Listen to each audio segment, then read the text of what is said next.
महाकुंभ भारत का सबसे बड़ा धार्मिक समागम करोड़ों श्रद्धालुओं को एक साथ लाता है।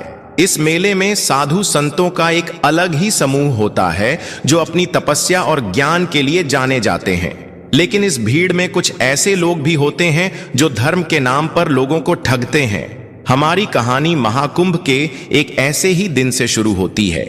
हजारों श्रद्धालु संगम में डुबकी लगा रहे थे और साधु संत अपने शिविरों में भजन कीर्तन कर रहे थे।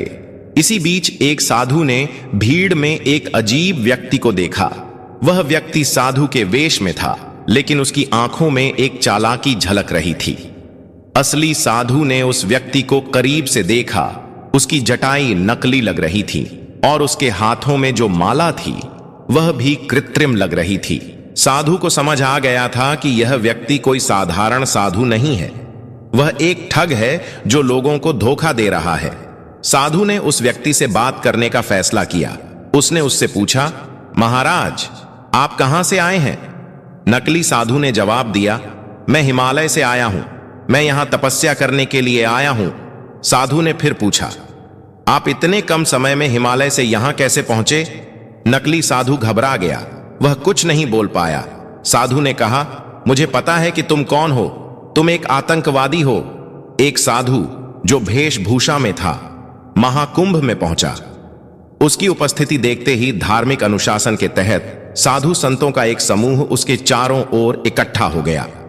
लेकिन कोई नहीं जानता था कि यह साधु दरअसल एक आतंकवादी था। साधु के रूप में दाखिल होने के लिए उसने न केवल ध्यान से साधु के वस्त्र धारण किए थे, बल्कि उसकी चाल ढाल भी वैसी ही थी। और वह अकेला साधु नहीं था। उस दौरान महाकुंभ का मेला रंग बिरंगे झंडों, भक्तिमय संगीत और लाखों श्रद्धालुओं से गुलजार था। इसी भीड़ में कुछ अज्ञात चेहरे भी थे जो साधु के वेश में छिपे हुए थे। उसने साधु बनने के लिए सफेद धोती, रुद्राक्ष की माला और लंबी दाढ़ी लगाई। वह अन्य साधुओं के बीच में घुसपैठ करने में सफल रहा। प्रत्येक साधु का ध्यान केवल भक्ति और साधना पर होता है, इसलिए उसे पहचान पाना कठिन था।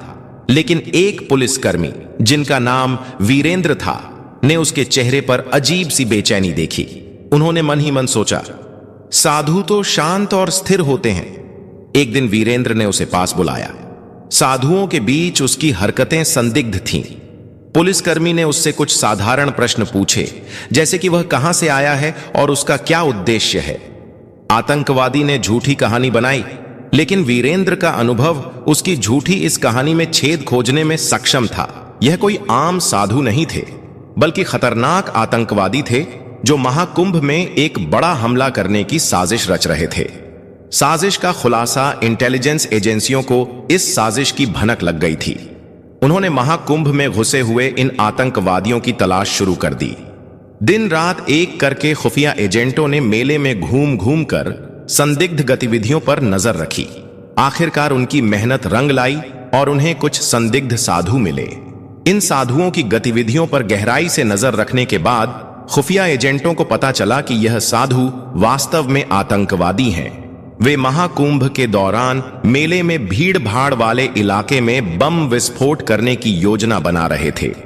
पुलिस का ऑपरेशन खुफिया एजेंसियों ने इस जानकारी को पुलिस को सौंप दिया। पुलिस ने तुरंत कार्रवाई करते हुए इन आतंकवादियों को पकड़ने के लिए एक विशेष ऑपरेशन शुरू किया।